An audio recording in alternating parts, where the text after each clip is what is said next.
Jake, we just heard the president say right there, this is a moment of opportunity and a moment of risk. Bottom line, is it good for the United States and the world? Well, it is good for the United States and the world that a murderous dictator whose family has ruled Syria with an iron fist for half a century is gone.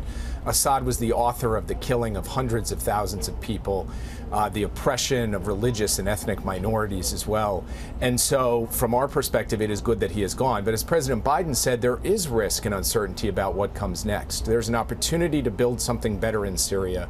But there is concern that terrorists, jihadists, and other people who do not have the United States' best interests at heart, to say the least, could take advantage of this. We are vigilant about that. We are taking action to deal with that.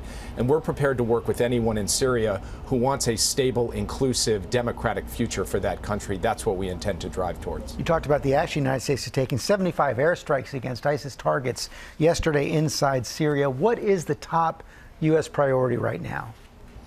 Well, number one priority, obviously, is to protect the United States of America from the resurgence of a terror threat emanating from Syria, and that means holding ISIS down. Don't let them take advantage of this. Then there is the priority of making sure that our friends in the region are secure and stable. Israel, Jordan, Iraq, Lebanon, that these countries do not suffer from any kind of violent spillover effects from what's happening in Syria. And then finally, it is to support the Syrian people as they try to build a better future for their country.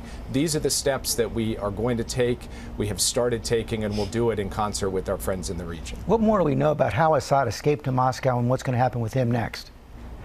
We actually don't know the circumstances of his departure, how he fled his country, got on a plane, and got to Moscow. What we do know is that his backers, Iran, Russia, and Hezbollah, couldn't come to his aid because they have been weakened and exposed because of conflicts happening elsewhere. Russia weakened and exposed because of Ukraine. Iran and Hezbollah weakened and exposed because they made the grave mistake of trying to attack Israel after October 7th.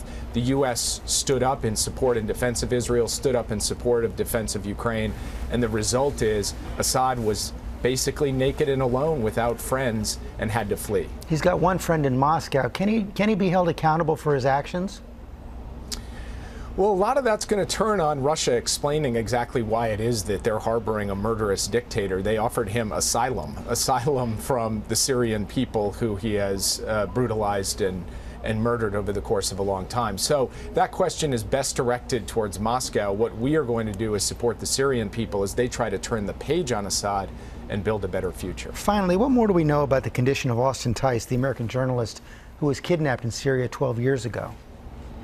Well, as President Biden said in his remarks yesterday, this is a top priority for us, to find Austin Tice, to locate the prison where he may be held, get him out, get him home safely to his family. We have offered a reward to anyone who can provide information. And we are talking through the Turks and others to people on the ground in Syria to say, help us with this, help us get Austin Tice home. We don't know exactly where he's located, but we do know that we're not going to rest until we get him home to his family. Jake Sullivan, thanks very much.